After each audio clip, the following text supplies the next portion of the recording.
Everyone, आप सभी का स्वागत है हमारे यूट्यूब चैनल में। तो जैसा कि हमने इसके लास्ट एपिसोड में देखा था, किनान जो है वो उस गॉनफा हॉल पैविलियन में जाता है क्योंकि उसे कुछ यूनिक स्किल्स लेने थे। लेकिन वहाँ पे उसका सामना उसी लिंगजी से हो जाता है जो कि किनान की बेइज्जती करने लगता है, इवन उसे बहुत बुरा भला कहता है।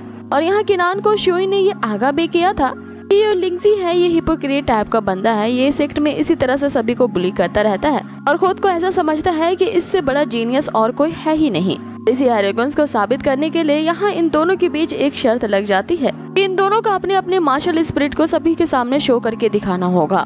इन दोनों में से जिसकी भी ज्यादा हाईएस्ट लेवल की होगी वो जीत जाएगा। हारा हुआ बंदा दोबारा से इस पैविलियन में आने की हिम्मत नहीं करेगा। अब एपिसोड यहीं से शुरू होता है जहाँ पे हम लिंगजी को देखते हैं जो कि काफी कॉन्फिडेंस था क्योंकि उसे लग रहा होता है कि वो किनान को यूं तो चुटकियों में हरा देगा। लेकिन किनान में भी कॉन्फिडेंट की कमी नहीं होती है, वो इसकी शर्त पे डटा था और तुरंत ही तैयार हो जाता है। देख करके सभी हैरान रह जाते हैं और लिंगजी भी यहाँ पे काफी ज्यादा सरप्राइज था कि आखिर इस बंदे में इतनी सारी कॉन्फिडेंट आती कहाँ से है। अब जो यहाँ किनान से मिलता है सारे उसके कॉन्फिडेंट के बारे में यही सोचते हैं।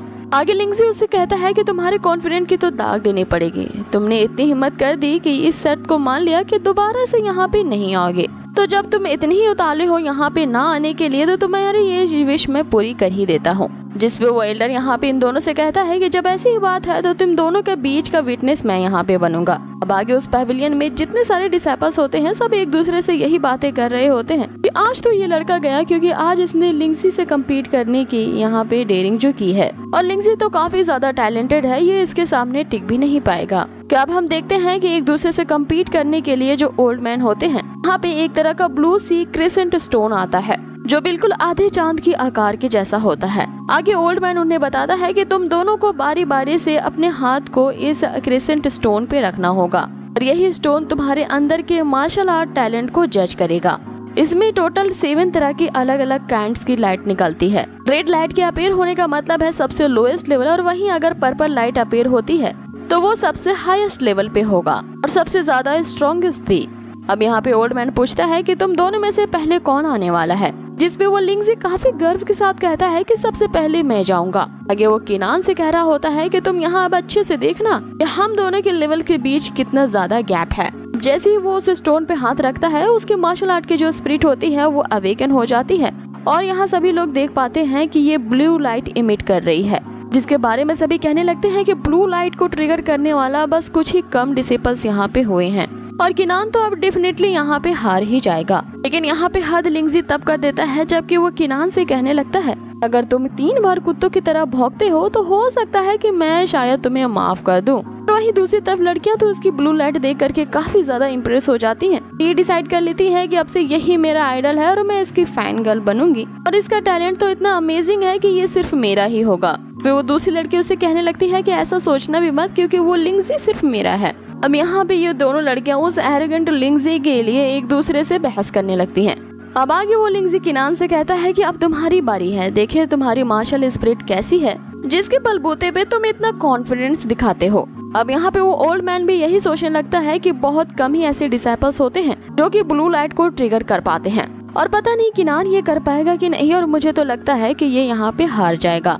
आगे वो लिंगजी जिसे इतना ज्यादा बोलने की आदत होती है फिर से किनान से कहने लगता है अगर तुम अपने घुटनों पे बैठ के मुझसे माफी मांगोगे तो हो सकता है कि शायद मैं तुम्हें माफ कर दूं और याद रहे मेरी माफी पाने के लिए तुम्हें कुत्तों की तरह 3 बार भौंकना ही होगा। किनान यहाँ उसकी बात का तो कोई जवाब नहीं देता लेकिन ओवरऑल यहाँ सबसे यही कहता है आने वाले टाइम में सबको ये पता चल ही जाएगा कि कौन कितना ज्यादा काबिल है। आगे किनान जैसे ही उस स्टोन पे अपना हाथ रखता है तो सबसे पहले रेड लाइट इमिट होती है जिसे देख करके सभी हंसने लगते हैं, इवन उसका मजाक भी उड़ाने लगते हैं कि बड़ा कॉन्फिडेंट दिखाता था। हम सभी तो ये पहले से ही जानते थे कि ये सबसे लोएस्ट लेवल रेड लाइट को ही इमिट करेगा। इस लाइट को ट्रिगर करने के बाद भी इसके अंदर इतना ज्यादा कॉन्फिडेंस है कि ये लिंगजी को कम्पीट करने के लिए डेयरिंग दे रहा है। यहाँ लिंगजी भी इस बात पे हंस रहा होता है ये कहते हुए कि मैंने तो सोचा था कि तुम मुझसे कम्पीट करने के लिए आए हो तो जरूर तुम्हारे अंदर कुछ न कुछ ऐसा तो होगा जिसके बलबूते पर तुम इतना कॉन्फिडेंस दिखा रहे थे। लेकिन यहाँ तो खोदा पहाड़ और निकली चूहिया जैसा हिसाब हुआ। लेकिन कहते हैं ना हाथी है जो चुपचाप शान के जैसे चलते रहता है और उसके आजू बाजू कुत्ते भौंकते रहते हैं, यही यहाँ पे होता है। किनान ने अभी तक उस स्टोन से अपना हाथ नहीं हटाया था और वहाँ पे अलग अलग तरह के लाइट से ट्रिगर करने लगते हैं। पहले तो ये लाइट ग्रीन होती है फिर ब्लू हो जाती है।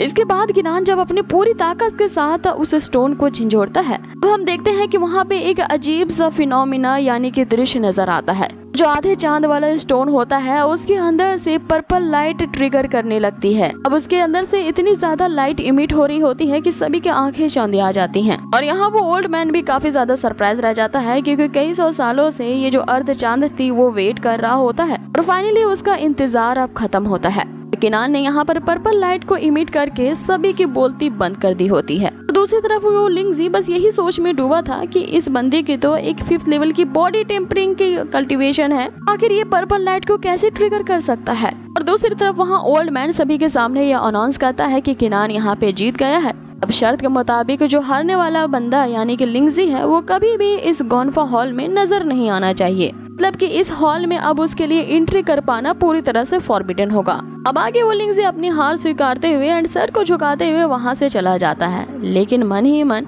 के अंदर और जेलसी भर जाती है और वो ये डिसाइड कर लेता है अभी वो इम्तिहान कंपटीशन होना बाकी है, वहाँ पे वो किनान को देख लेगा। इस कंपटीशन में उस पे ऐसा प्रहार करेगा कि उसे अपने जान से हाथ धो बैठना पड़ेगा। यानी कि वो लिंगजी गुस्से की आग में इस तरह से तप रहा होता है कि अब वो उसके खून का प्यासा बन चुका है। बाकी बचे डिसाइपल्स में आपस में कानाफूसी होने लगती है कि किनान ने वाकई में तो कमाल कर दिया। इसके मार्शल स्पिरिट की जो टैलेंट है वो अमेजिंग है कि पूरे ज़्वानलिंग सेट में बस चंद मुट्ठी भर के ही कुछ ऐसे बनते हैं जो कि ऐसा कर पाते हैं। जबकि किनान भी उस ओल्ड मैन को काफी इम्प्रेस कर चुका होता है, इसलिए ओल्ड मैन उसे ये ऑफर करता है कि क्यों ना इस पूरे गोन्फा हॉल की मैं तुम्हें एक ट्रिप करवा दूं। आगे किनान इस ऑर्डर पे हामी भरता है और वो उस ओल्ड मास्टर के साथ इस गोन्फा पैविलियन के हर एक फ्लोर को विजिट करता है और ये पाता है कि ये हॉल तो सच में काफी एलिगेंट पैविलियन है। अब आगे वो ओल्ड मैन किनान से कहता है कि तुमने जब उस अर्ध मून पे पर्पल लाइट को इमिट किया है, इसीलिए मैं तुम्हें एक टोकन देना चाहता हूँ एज अ रिवॉर्ड। ये एक ऐसा टोकन होता है जिसके बलबूते पे वो इस पूरे गोन्फा हॉल में बिना किसी रिस्ट्रिक्शन के आ जा सकता है।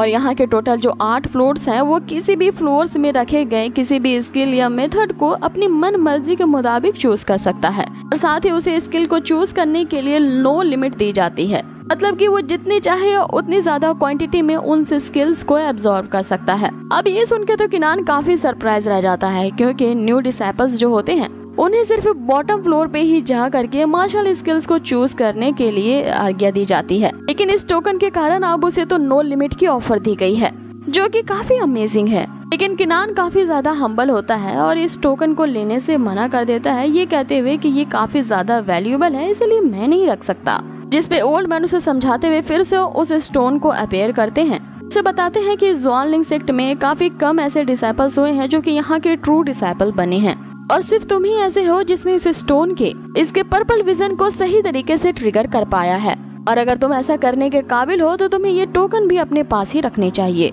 अब ये सुनकर के किनान काफी ज्यादा हैरान रह जाता है कि पिछले 100 सालों में ऐसा करने वाला वो पहला बंदा है, इसीलिए वो फिर से उस स्टोन पे हाथ रखने के लिए जाता है और अब की बार जो वर्ड ऑफ गॉड की सोल थी वो भी इस स्टोन पे हाथ रखती है।